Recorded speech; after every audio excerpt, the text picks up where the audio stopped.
nie. Jak nepomôže, som toto bude najlepšie. Ja si to nepomôže. Ale nie nepomôže, ale nie toto bude najlepšie. Ale nie toto nepomôže najlepšie. Musí to byť proste.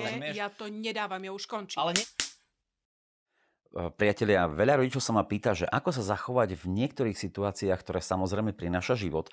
A je jedna situácia, s ktorou sa stretnú všetci rodičia vždy. A to je situácia, keď na ihrisku nastane zvada.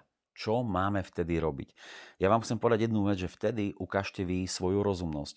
A vždy, keď je nejaká zvada medzi dvoma deťmi, vždy dajte prvú pozornosť tomu, komu bolo ublížené. To znamená, tomu, komu bolo ublížené, dáme tú prvú pozornosť, aby sme naučili agresora alebo dieťa, ktoré sa správalo agresívne, že môže sa správať agresívne, ale nebudeš mať moju pozornosť. A ty, ktorý si bol napadnutý alebo ktorému bolo ublížené, tak ten má našu pozornosť a tebe sa budem venovať ako prvému. Keď toto spravíte, tak zrazu deti, ktoré sú agresívnejšie, prestanú byť až také agresívne, lebo strácajú to, po čom túžia všetky deti na celom svete. Pozornosť vás, dospelých.